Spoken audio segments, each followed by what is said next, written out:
প্রথমত যারা ভিডিওটা দেখছেন আমি সবাইকে রিকোয়েস্ট করব একটু দোয়া করেন আর কি, আল্লাহর যেন একটা সদয় দৃষ্টি এবার অন্তত পড়ে। পরিস্থিতিটা অনেক ভয়াবহ আকার ধারণ করতে যাচ্ছে।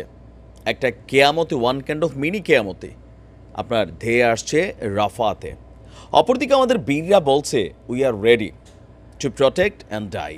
আমরা প্রতিরোধ করার জন্য এবং শহীদ হওয়ার জন্য অপেক্ষায় আছি ঈসা আসো। তবে এই খেলাটাতে বীরদেরও তেমন বড় কোনো ক্ষতি হবে না, ইসরায়েলি সেনাবাহিনীরও হবে না, হবে কাদের?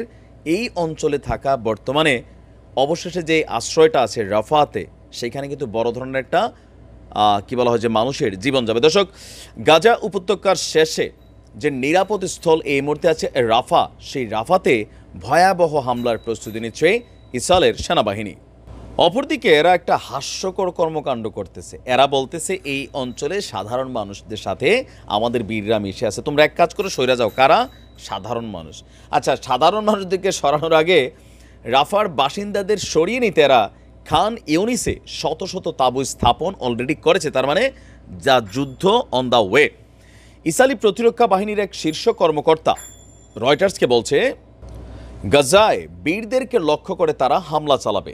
যদিও আন্তর্জাতিক সম্প্রদায় এক্ষেত্রে বাধা প্রদান করেছে, কিন্তু ইসরায়েলের সেনাবাহিনী কি করবে সেটা নাকি ইসরায়েলই সিদ্ধান্ত নেবে। ইসরায়েলের প্রধানমন্ত্রী নেহুর মুখপাত্র বলছে রাফাতে হামলার জন্য তাদের সকল প্রস্তুতি সম্পন্ন।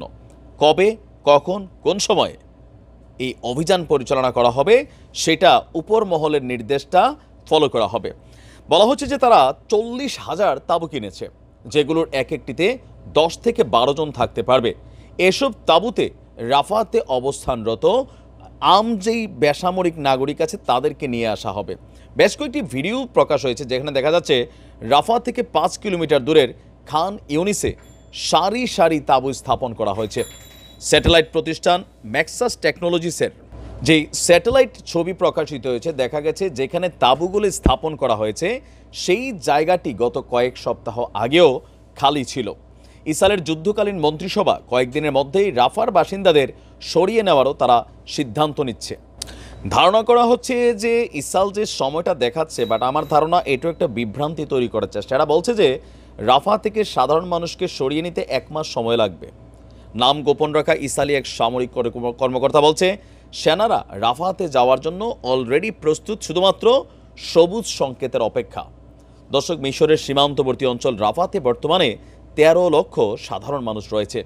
6 মাসেরও বেশি সময় ধরে চলা এই যুদ্ধের ভয়াবহতা থেকে বাঁচতে সর্বশেষ আশ্রয় হচ্ছে এই রাফা। এখন আমাদের বীরদের বক্তব্য কি? বীররা বলছে যে এই হামলাকে মোকাবেলা করার জন্য তারা প্রস্তুত আছে। এখন এই প্রস্তুতির আসলে কিভাবে?